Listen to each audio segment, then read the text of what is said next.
Vous savez, on dit souvent que la force des jambes est un bon indicateur de notre longévité. C'est assez surprenant, mais c'est bien réel. Et pour ça, on nous a toujours parlé des épinards. Mais, et si je vous disais qu'il y a bien mieux? Aujourd'hui, on va s'intéresser à deux légumes auxquels on ne pense pas forcément, mais qui sont incroyablement plus efficaces pour renforcer non seulement nos jambes, mais aussi nos os et nos articulations. Alors, c'est une question un peu directe, je vous l'accorde, mais elle est essentielle. Avec le temps, on peut avoir l'impression que nos jambes ne sont plus aussi réactives qu'avant. Et ce n'est pas juste une question d'âge, non. C'est un vrai signal que nous envoie notre corps sur sa santé musculaire et osseuse. Alors, voyons un peu comment on peut reconnaître les tout premiers signes. Est-ce que l'un de ces points vous dit quelque chose? Avoir besoin de s'appuyer sur les accoudoirs pour sortir d'un fauteuil, se sentir un peu faible après être resté debout, ou même remarquer que ses cuisses sont un peu moins dessinées qu'avant. Ce sont de petits signaux d'alerte, mais la bonne nouvelle, et c'est la plus importante, c'est que ce n'est pas du tout une fatalité. On peut vraiment agir. On a tous l'image de Popeye qui avale sa boîte d'épinards, n'est-ce pas? Et c'est vrai, les nitrates qu'ils contiennent, c'est utile pour les muscles. Mais honnêtement, si on cherche ce qu'il y a de plus efficace, les épinards ne sont même pas sur le podium. Il y a de légumes bien plus complets, qui vont s'occuper non seulement des muscles, mais aussi de tout ce qui les soutient, c'est-à-dire les articulations. Et voici notre premier champion, le gombo. On y pense rarement et pourtant c'est une véritable pépite pour nos articulations. Parce que soyons clairs, des muscles forts, c'est bien, mais s'ils sont attachés à des articulations qui grincent, ça ne sert pas à grand-chose. Le gombo, lui, il s'attaque aux fondations. Quand on compare, il n'y a pas photo. Pour des os solides, il ne faut pas juste du calcium, il faut une douzaine de minéraux essentiels. Eh bien, le gombo, il en fournit 10 sur 12. C'est énorme. En plus, son calcium est beaucoup mieux assimilé par notre corps. Mais son vrai super pouvoir, que les épinards n'ont absolument pas, c'est son action directe sur nos articulations. Le secret du gombo, c'est cette chose un peu étrange, le mucilage. Imaginez-le comme un lubrifiant naturel, un gel qui vient enrober vos articulations. Il va agir comme un amortisseur, protégeant le cartilage de l'usure et des frottements. C'est précisément ce dont on a besoin pour garder des articulations souples et sans douleur. Et ce n'est pas tout, ça va même plus loin. Les fibres du gombo sont excellentes pour notre intestin. Et la science découvre un lien de plus en plus fort entre un intestin en bonne santé et des articulations qui le sont aussi.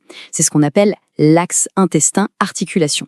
En gros, un intestin heureux, ça veut dire moins d'inflammation dans tout le corps, y compris dans les genoux ou les hanches. C'est un bénéfice indirect absolument génial. Bon, maintenant que nos articulations sont bien protégées grâce au gombo, il est temps de s'attaquer à la charpente, les os. Et pour ça, notre deuxième champion, c'est le brocoli. Et attention, on ne parle pas seulement de rendre les os plus denses, mais de construire des os de qualité, c'est-à-dire des os qui sont à la fois durs et flexibles. Ce chiffre est juste fou. Une simple tasse de brocoli et hop, vous avez plus de 100% de vos besoins journaliers en vitamine K. On parle beaucoup de la vitamine D, mais on oublie souvent la K, et pourtant elle est absolument capitale pour nos os. Et voilà pourquoi. C'est un mécanisme hyper simple en 3 étapes. Pensez à la vitamine K comme un chef de chantier.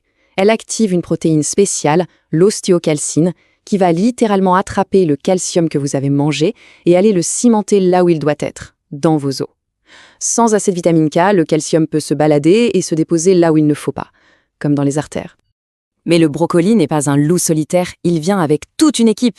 Vous avez le magnésium qui donne de la souplesse à l'os pour qu'il ne soit pas cassant, le phosphore qui le durcit avec le calcium, le sulforaphane, un super-héros anti-inflammatoire qui protège le tissu osseux, et la vitamine C, indispensable pour fabriquer le collagène, qui est la charpente même de l'os. C'est une synergie parfaite. Mais attention, l'histoire ne s'arrête pas là. On a tendance à croire que tous les légumes sont bons pour nous, n'est-ce pas? Eh bien, c'est faux. Pour la santé de nos os, il y a des légumes, pourtant très populaires, qui peuvent en réalité saboter tous nos efforts. Cette idée, elle est fondamentale. Il ne suffit pas de savoir quoi ajouter dans son assiette, il faut aussi savoir ce qu'il vaut mieux en retirer. Alors c'est parti, on va démasquer ensemble ces faux amis qui se cachent peut-être dans votre frigo. Et le premier coupable est assez inattendu. Les cornichons. On adore leur croquant, leur acidité, mais ils cachent un très gros problème pour nos os. Regardez-moi cette différence. C'est le jour et la nuit. Le processus de saumurage fait littéralement exploser la quantité de sodium. Un concombre frais n'en a quasiment pas, mais une fois transformé en cornichon, ça devient une vraie bombe de sel. Et ce sel, il a un effet dévastateur. Voilà le mécanisme. Quand vous mangez trop de sel, votre corps doit s'en débarrasser, et il le fait via l'urine. Le problème, C'est qu'en partant, le sodium ne part pas seul. Il emporte avec lui du calcium. Et ce calcium, d'où est-ce qu'il vient? Eh bien, il est volé directement dans votre réserve principale, vos os. On passe au deuxième légume à surveiller de près, le maïs. On en trouve partout, il est très populaire, mais pour nos os, il a plusieurs gros défauts. Le principal souci avec le maïs, c'est cette molécule, l'acide phytique. C'est ce qu'on appelle un antinutriment. En gros, il agit comme un voleur de minéraux. Quand vous mangez du maïs, l'acide phytique va se lier au calcium et au magnésium présents dans votre repas, et votre corps ne pourra tout simplement pas les absorber. Ils repartent comme ils sont venus, sans avoir servi à rien. Le tableau parle de lait même, pas vrai? D'un côté, on a le brocoli, un vrai cocktail de bienfaits pour les os. Et de l'autre, le maïs, qui n'apporte quasiment rien d'intéressant de ce côté-là. C'est même pire que ça. Non seulement il n'aide pas, mais il empêche activement votre corps d'utiliser les bons minéraux que vous consommez par ailleurs. Bon, alors, avec tout ça, qu'est-ce qu'on fait en pratique? Pas de panique, on va mettre en place un plan d'action tout simple. L'idée, ce n'est pas de tout changer du jour au lendemain, mais juste de faire des choix un peu plus malins et plus ciblés pour la santé de nos jambes. Concrètement, c'est un jeu de substitution. On essaye de mettre plus souvent du gombo et du brocoli dans nos assiettes. On remplace les cornichons par leur version fraîche, les concombres, qui sont excellents, et on limite un peu le maïs au profit d'autres légumes verts. Ce sont de petites habitudes vraiment faciles à mettre en place. S'il y a une chose à retenir de tout ça, c'est celle-ci. Il faut privilégier les aliments qui travaillent pour nous, des légumes qui apportent des nutriments spécifiques pour nourrir, protéger et construire nos os et nos articulations en même temps. Parce que oui, des jambes fortes, ça commence vraiment, vraiment dans l'assiette. Alors maintenant, c'est à vous. Je suis vraiment curieux. Parmi ces 4 légumes, le gombo, le brocoli, les cornichons et le maïs, lequel se retrouve le plus souvent dans vos menus? Dites-le moi dans les commentaires, j'ai hâte de vous lire. Et si cette analyse vous a été utile, pensez à vous abonner pour ne pas rater les prochaines.